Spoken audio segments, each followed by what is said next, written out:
ஓம் ஸ்ரீ குருப்யோ நமக. நன்றாக குரு வாழ்க, குருவே துணை. பரபிரம்ம ருத்ரகாயத்ரி ஞானஸ்தலத்தின் நண்பர்களுக்கு வணக்கங்களும் வாழ்த்துக்களும். கும்பலக்ன நண்பர்களுக்கு இந்த பதிவு 10 நாட்களுக்கான பலன், அக்டோபர் 11 முதல் அக்டோபர் 20 வரை. முதல் நாளான அக்டோபர் 11 வெள்ளிக்கிழமை அன்று உத்திராடம் நட்சத்திரம். நம்ம லக்னத்திற்கு லாபஸ்தானமான தனுசு ராசியில் சந்திரன் சூரியனுடைய நட்சத்திரத்தில் இருக்கார். இது 1ஆம் பாதம் மட்டும்தான் தனுசு ராசி. 2, 3, 4 பாதங்கள் மகர ராசி. 12ஆம் இடத்துல சந்திரன் மாறிடுவார். சூரியன் நமக்கு 8ல் இருக்கார், கன்னியில் சித்திரை நட்சத்திரத்தில் செவ்வாயினுடைய நட்சத்திரத்தில் இருக்கார். செவ்வாய் நமக்கு 5ஆம் இடத்துல இருக்கிறதுனால உயிர்பற்றான வேலைகள், ஒரு கமிஷன் வகை தொழில்கள், க்ரியேட்டிவிட்டி மைண்டு, கலைத்தொழில், சினிமா, அட்வர்டைஸ்மெண்ட்டு, இது மாதிரி ஏஜென்சிஸ், இது மாதிரி விஷயங்களெல்லாம் இன்றைக்கி சாதகமாக இருக்கும். உற்பத்தி சார்ந்த தொழில் சம்மந்தப்பட்டதில் இன்றைக்கி அவ்வளவு சிறப்பு இருக்காது. அக்டோபர் 12 சனிக்கிழமை திருவோண நட்சத்திரம். நமக்கு 12ஆம் இடத்துல சந்திரனுடைய நட்சத்திரத்தில் இருக்கார். சில பேருக்கு பிரயாணம் போகிறதுக்கு வாய்ப்பு, இதே மாதிரி கோயில்களுக்கு போகலாம். சில பேருக்கு வெளிநாடு வேலை வாய்ப்பு கிடைக்கிறது. இதுக்கெல்லாம் சாதகமாக இருக்குது. ஒரு சிலருக்கு கடன் சம்மந்தப்பட்ட தொல்லைகள், அதுக்காக இன்னொரு இடத்துல கடன் வாங்கி கடன் அடைக்கிறது, இது மாதிரி ஒரு அமைப்புகளும் இருக்கும். மொத்தத்தில் 12ஆம் இடம் அப்படிங்கிறது நம்மளை நாமளே வருத்திக்கிறது, செலவு பண்ண வைக்கிறது, பிரயாணம் பண்ண வைக்கிறது. ரொம்ப கஷ்டம் பிரச்சனை அப்படின்னா வெளியூருக்கு போகிறது, தலைமறைவாக இருக்கிறதெல்லாம் 12ஆம் இடம். இப்போ நமக்கு இந்த நாளில் நமக்கு சந்திரன் என்ன பண்ணுறாரு, சுயபலம் பெறுகிறார். அதனால் ஆராய்ச்சி துறை, வேலையில் இதிலெல்லாம் நம்மளுடைய திறமையை வெளிப்படுத்தக்கூடிய நல்ல நாளாக அமையும். கொஞ்சம் உடல் சோர்வை ஏற்படுத்தும். அக்டோபர் 13 ஞாயிற்றுக்கிழமை அவிட்ட நட்சத்திரம். 12ஆம் இடத்துல மகர ராசியில் 2 பாதம் இருக்குது. நம்ம லக்னத்தில் 1ஆம் இடத்துல 2 பாதம் இருக்குது. அவிட்டம் 3, 4 பாதங்கள். செவ்வாய் நமக்கு 5ஆம் இடத்துல இருக்கார், குருவோட நட்சத்திரத்தில். குரு 4ஆம் இடத்துல செவ்வாயோட நட்சத்திரத்தில் இருக்காங்க. இது இன்றைக்கி சிறப்பை கொடுக்கும், வளர்ச்சியை கொடுக்கும். அதே நேரத்தில் நம்ம லக்னத்திற்கு 9ஆம் இடத்துல இருக்கிற சுக்கிரனுக்கும் செவ்வாய்க்கும் ஒரு சுப விளைவு ஏற்படுகிறது. இதை பற்றியெல்லாம் தனியாக கூட நம்ம பதிவு போட்டிருக்கேன். அதனால் 5ம் 9ம் ஒரு கனெக்டிவிட்டி ஏற்படுறது. குடும்ப காரியங்கள், சுப நிகழ்ச்சிகள், குழந்தைகள் நலம், இதுக்கெல்லாம் ஒரு சப்போர்ட்டு தான். அக்டோபர் 14ஆம் தேதி திங்கட்கிழமை சதை நட்சத்திரம். இந்த சதை நட்சத்திரத்தில் தான் லக்னத்தில் சனி வக்ரகதியில் போயிட்டுருக்கார். அதுலேயே சந்திரன் சேரும் பொழுது இந்த சனியும் சந்திரனும் சேர்க்கை பெறுகிறார்கள். இப்போ ஹெல்த் ஆரோக்கியத்தில் கொஞ்சம் பார்த்துக்கணும். கொஞ்சம் உறவுகள் முறையில் விட்டு கொடுத்து போகிற மாதிரி போய்க்கணும். தொழில் பலம் நல்லா இருக்குது. மறுநாள் அக்டோபர் 15 செவ்வாய்க்கிழமை பூரட்டாதி நட்சத்திரம், குருவோட நட்சத்திரம்.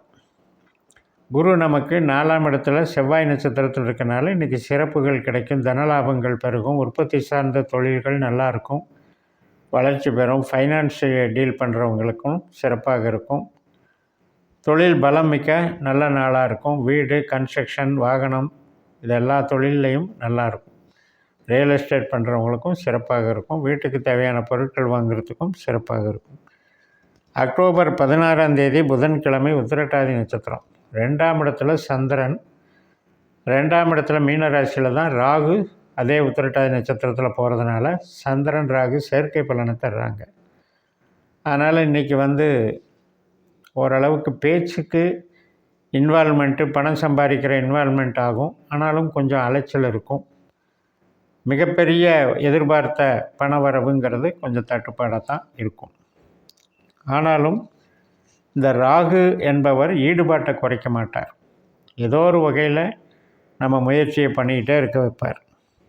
மறுநாள் அக்டோபர் 17 வியாழக்கிழமை ரேவதி நட்சத்திரம். முதல் நாள் புதன்கிழமை இரவு 7:17க்கு தொடங்கிறது. மறுநாள் ரேவதி நட்சத்திரம் மாலை 4:20 வரைக்கும் இருக்குது. புதனுடைய நட்சத்திரம். புதன் நமக்கு சுவாதி நட்சத்திரத்தில் இருக்கார். 9ஆம் இடத்துல புதன் ராகுவை போல் செயல்பட்டு ராகு தனஸ்தானத்தில் இருக்கிறதுனால இன்றைக்கி வந்து நல்ல வருமானம் கிடைக்கும். பூர்வீகம் சார்ந்த தந்தை வழி சார்ந்து சில ஆதாயம் கிடைக்கும். மேல் படிப்புக்கான வளர்ச்சிகள் நன்றாக இருக்கும். ஆன்மீக ஈடுபாடுகள் சிறப்பாக இருக்கும். மற்றும் மாற்றங்கள் ஒரு ஃபீல்டிலிருந்து இன்னொரு ஃபீல்டுக்கு மாறுறது, ரிலீவ் ஆகிறது, இதுக்கெல்லாம் சாதகமாக இருக்கும். இந்த ரேவதி நட்சத்திரம் முடிஞ்சு அஸ்வினி நட்சத்திரம் மாலை 4:20க்கு வியாழக்கிழமை அன்றைக்கி தொடங்குகிறது, அக்டோபர் 17. அஸ்வினி நட்சத்திரம் வந்து வெள்ளிக்கிழமை மதியம் 1:26 வரைக்கும் இருக்குது. அக்டோபர் 18 வெள்ளிக்கிழமை மதியம் வரைக்கும் இருக்குது.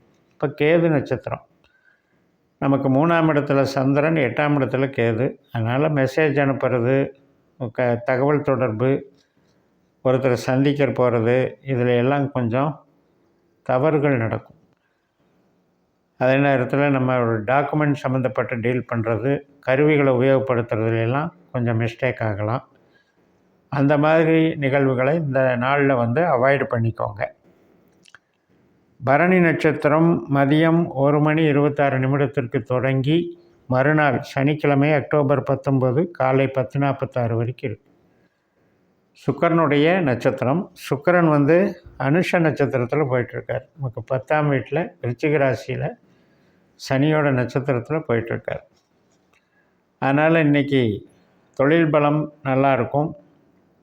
தொழில் சார்ந்த சிந்தனைகள் நமக்கு ஏற்பட்டுக்கிட்டே இருக்கும். கௌரவத்துக்கு கொஞ்சம் டென்ஷன் ஏற்படும். ஏன்னா நம்ம ஹார்ட் ஒர்க்கு பண்ணாலும் கூட சனி வந்து நம்ம லக்னத்திலே இருக்கார். அதனால் நமக்கு எவ்வளவு தூரம் இன்புட் போட்டாலும் பெருசாக ஒன்றும் இல்லையேன்ற ஒரு அதிருப்தி மனப்பான்மையை கொடுக்க செய்யும். மறுநாள் வந்து இந்த சனிக்கிழமை அன்னைக்கு காலையில் 10:46க்கு இந்த நட்சத்திரம் முடிஞ்சு, பரணி முடிஞ்சு கிருத்திகை நட்சத்திரம் தொடங்குது. மாலை 4:09 வரைக்கும் 1ஆம் பாதத்தில் பரணி, 1ஆம் பாதத்தில் கார்த்திகை 1ஆம் பாதத்தில் இருக்கிற சந்திரன் ரிஷபராசிக்கு மாறுறார் 4 மணிக்கு மேலே. அப்போ நமக்கு 3ஆம் இடத்துல இருக்கிற சந்திரன் 4ஆம் இடத்துக்கு மாறுறாரு. சூரியன் மாதிரி வேலை செய்கிறாரு. அதனால் இன்றைக்கும் வந்து நமக்கு மனசுக்கு பிடித்தமான நிகழ்வுகள், குழந்தைகள், குதூகலம், கணவன் மனைவி உறவு, சுபகாரியங்கள், இதுக்கெல்லாம் சிறப்பாக இருக்கும். மறுநாள் அக்டோபர் 20 ஞாயிற்றுக்கிழமை காலை 8:31க்கு இந்த கிருத்திகை முடிஞ்சு ரிஷபராசியில் சந்திரன் ரோகிணி நட்சத்திரத்தில் போகிறார். சந்திரன் நட்சத்திரத்திலே பயணிக்கிறார். அதனால் இன்றைக்கி வேலைக்கு நல்லா இருக்குது. வீட்டுக்கு பொருட்கள் வாங்கிறது மற்றும் வாகனம், வீடு கட்டுறது, ரியல் எஸ்டேட்டு, உற்பத்தி சார்ந்த தொழில்கள், விவசாயம், மருத்துவம், உணவு, உடை எல்லாத்துக்குமே நல்லா இருக்குது. இன்றைக்கி டெவலப்மெண்ட்ஸு சிறப்பாக இருக்கும். அடிப்படையில் வந்து 4ஆம் இடம் அப்படிங்கும்போது ஒரு பரபரப்பு இருக்கும். சந்திரன் அப்படின்றதுனால தாய் சம்பந்தப்பட்ட ஈடுபாடுகள் அதிகமாக கொடுக்கும். வேலைக்கு போகிறவங்களுக்கும் இன்றைக்கி சிறப்பாக இருக்கும். இப்போ அந்த ரோகிணி நாளில் வந்து நமக்கு கோயில்கள் வழிபாடுகள் நமக்கு சிறப்பை தரும். அது வந்து இயக்கும்போது பொருளாதாரம் மேம்படும், நல்லாயிருக்கும். இப்போ ரோகிணி, அஸ்தம், திருவோணம் இந்த 3 நட்சத்திரமுமே நம்மளுக்கு 4ஆம் இடம், 8ஆம் இடம், 12ஆம் இடத்துல இருக்கிறதுனால அது உறவுக்கு அவ்வளவு சிறப்பு இல்லை. தொழிலுக்கு நல்ல அமைப்பு இருந்தாலும் கூட அந்த 8, 12 வர்றது வந்து கேது அங்கே 8ஆம் இடத்துல இருக்கிறதுனால அந்த சந்திரன் அப்படிங்கிறது வேலையில் வந்து ஒரு சலிப்பு, வேகம் இல்லை, சீக்கிரம் வந்து வளர்ச்சி இல்லை. தொழில் செய்கிறவங்களுக்கு கடன் இருந்துக்கிட்டே இருக்குது, பெரிய அளவில் டெவலப் ஆக முடியல. இந்த சங்கடங்களெல்லாம் இந்த ரோகிணி நட்சத்திரத்தில் தான் இருக்குது. அதனால் நமக்கு சந்திர திசையே நடக்கும்போது நமக்கு இந்த கஷ்டங்களெல்லாம் இருக்கும். இந்த ஒரு நாளில் வந்து அந்த வேலைக்கு போகிறவங்களுக்கு பாதிக்காது, ஆனால் டயர்ட்னஸ் அதிகமாக இருக்கும். இந்த வகையில் நிறைவு செய்கிறேன். இந்த சேனலை சப்ஸ்கிரைப் பண்ணி ஷேர் பண்ணுங்கள். உங்கள் தனிப்பட்ட ஜாதக பலாபலன்களை என்னுடைய வாட்ஸ்அப் நம்பரில் தொடர்பு கொண்டு பலன் பெறுங்கள். உங்களிடமிருந்து விடைபெறுகிறேன். உங்கள் JMS. நன்றி, வணக்கம்.